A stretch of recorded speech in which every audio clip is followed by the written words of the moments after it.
Baruch de Spinoza died in 1677. The cause was a lung illness probably caused by his breathing in of glass dust, for he'd spent much of his life as a lens grinder. Only after his death was his masterpiece The Ethics published, and so it was only posthumously that he earned a reputation as one of the great rationalists of the age.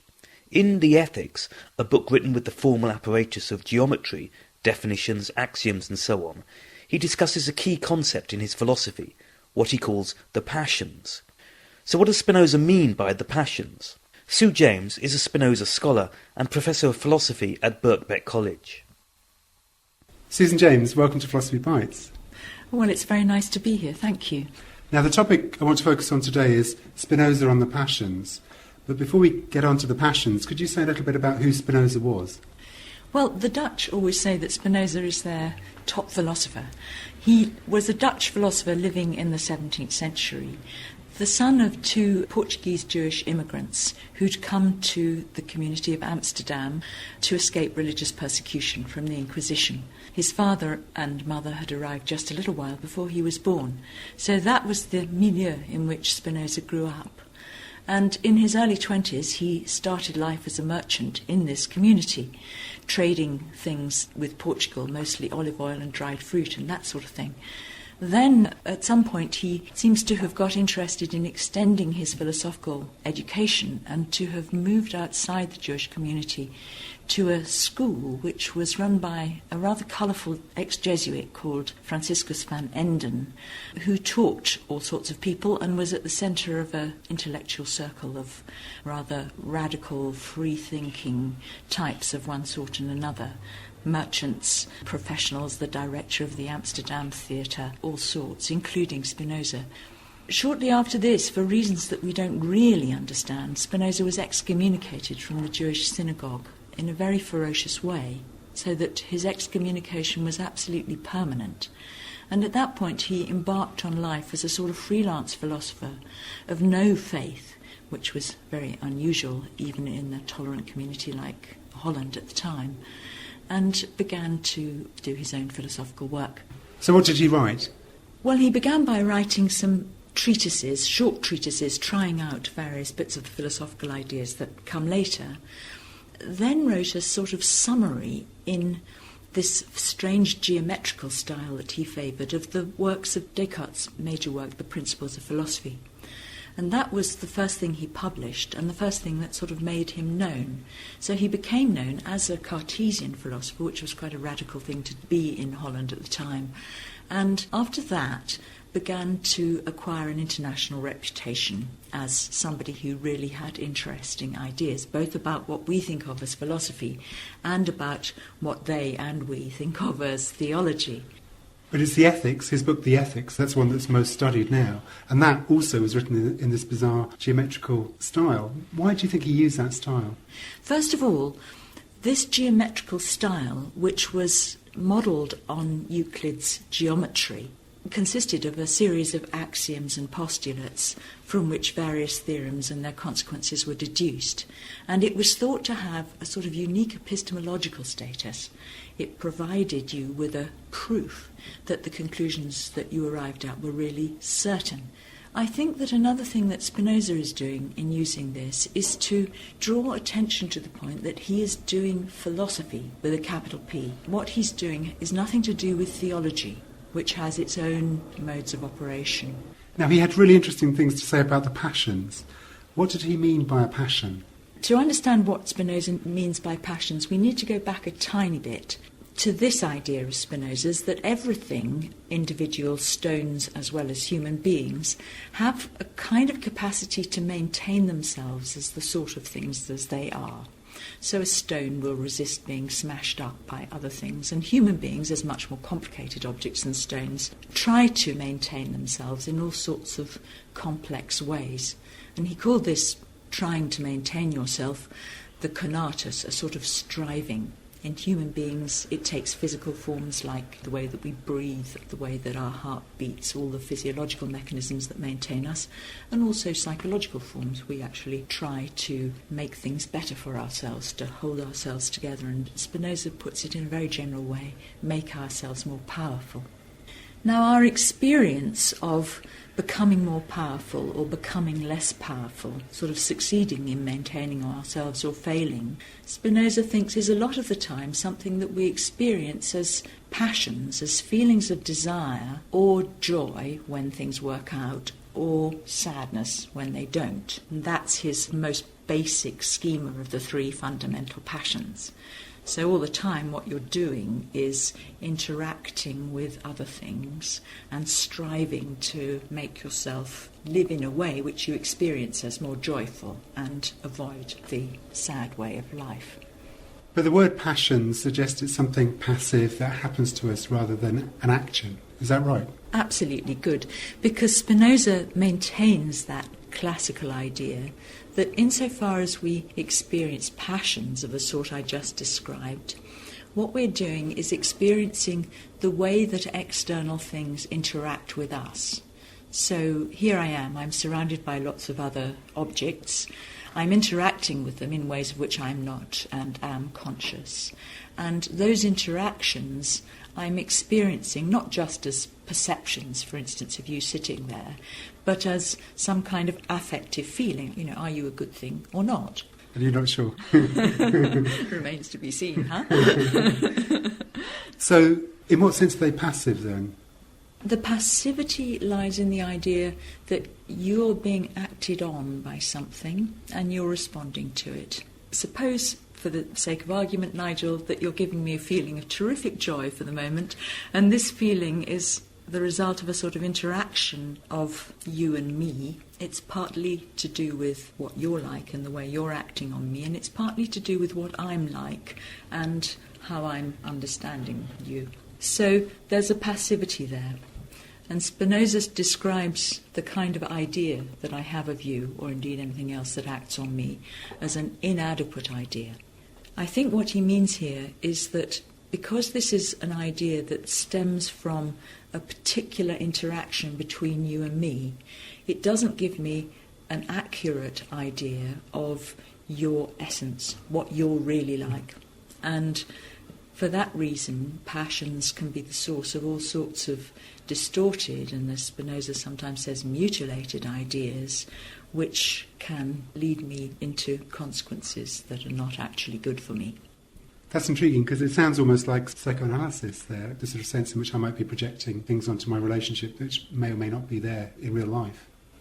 Yes, that's absolutely right. I mean, Freud was very interested in Spinoza, and although they have completely different conceptual schemes for dealing with the phenomena, I think they are dealing with some of the same phenomena. So could an emotion or a passion be rational, or is it just something without reason that happens to us? It's something that happens to us. It's not exactly irrational in our modern sense, in the sense that it isn't necessarily balmy. It's just a rather limited and prone to error sort of experience. Spinoza wants to say that it is irrational in his sense. That's to say, the ideas that our passions consist in, these sort of inadequate ideas, are not what he thinks of as rational ideas, for the reasons I just tried to explain, which is that they're incomplete, they're distorted, they don't really give you true knowledge of what you are like and what the world is like. What reason can do for us, Spinoza thinks, is to stand back from these passions, enable us to sort out their causes. So, for instance, what it is about me that makes me joyful in a particular interaction, or why I have the mistaken impression that it's sort of up to me whether I feel joyful in this circumstance or not. Those kinds of things. Once we start to untangle those things and sort them out, then he thinks that we can get clearer ideas of what's what and what's doing what, and in that way we become more rational. Am I right to think that his philosophy is about coming to understand ourselves as much as the world? Yes, absolutely. Those two have to go together. We have to understand ourselves, really, in order to understand the world, because we have to understand the way the world interacts with us. And although Spinoza is interested in the kind of scientific knowledge that so preoccupies his contemporaries, he's really, I think, more interested in the kind of moral knowledge that enables us to live well. That's really what he's on about. And a major theme for him as well is freedom. How do the passions or emotions relate to freedom for him? Yeah, well, insofar as you're passionate, Spinoza says, you're in bondage, you're unfree. It's not, as I said, necessarily a very bad kind of bondage. A passionate life might be perfectly okay most of the time. The problem with it, from Spinoza's point of view, I think, is that it's insecure, because the kind of knowledge that you have of things on the basis of which you're acting and the kinds of feelings that you have about things, therefore, is based on a sort of very partial understanding of them. First of all, it can turn out that you're mistaken. I can fall in love with this person and it's a complete disaster. There's that kind of error. The second thing that can happen is that things can go wrong in the world. And when things go wrong in the world, we're tremendously vulnerable to the pain and suffering that promotes in us. So in those sorts of ways, Spinoza thinks we're unfree. And what it is to make yourself more free is to, first of all, put yourself as far as possible in a world which is less threatening. And Spinoza has a sort of political story about how to do that. But really, perhaps more important, to change yourself by understanding your situation in the world, what your power is, what you can do, and how to manipulate your way through it. And Spinoza thinks that that will, in turn, change the way you feel about things and make you much, much happier. So he has this fundamentally Stoic idea that understanding the world, understanding the causes of your own passions, understanding what kind of a creature you are living in, what kind of an environment, will actually be a source of the most tremendous satisfaction.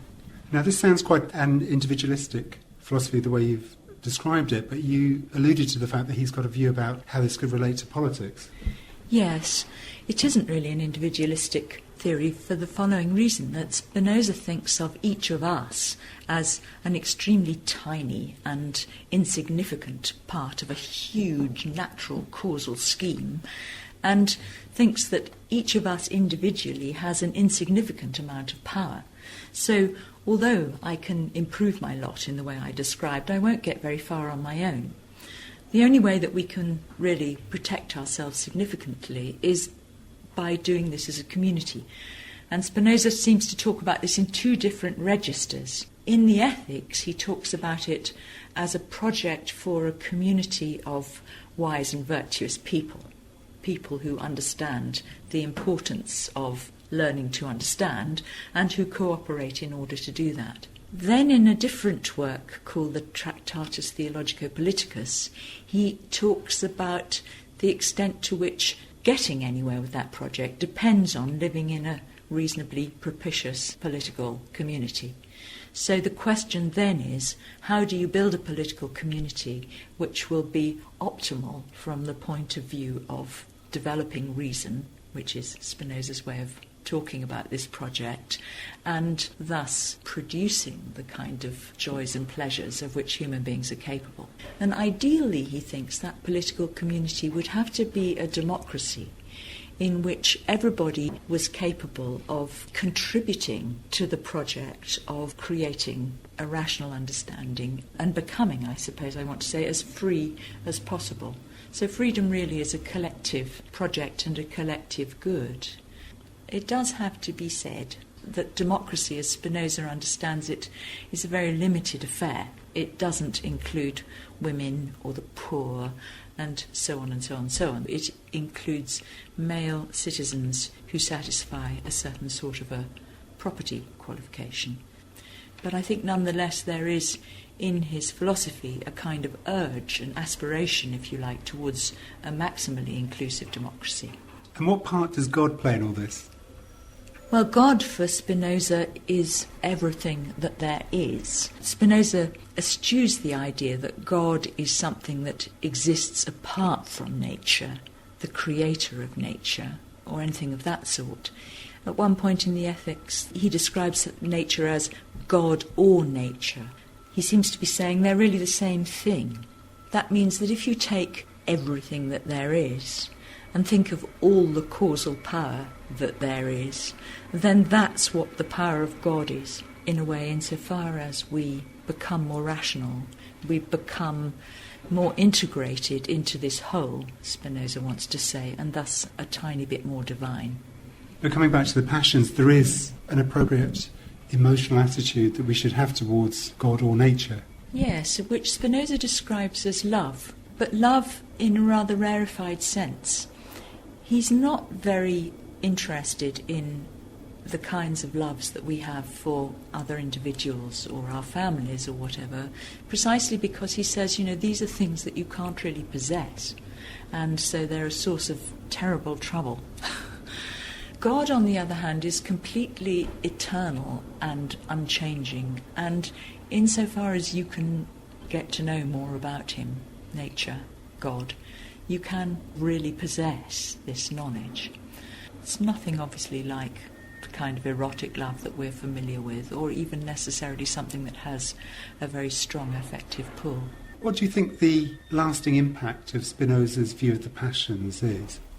I think that Spinoza is one of the first philosophers to really take on board the fact that the passions are an integral part of social and political life. Whereas classically people have often thought of the passions as something that basically has to be overridden by reason, I think Spinoza thinks that politics and social life generally really is a project about learning to cope with the passions. And that seems to me quite an important insight for contemporary political philosophers today. Susan James, thank you very much.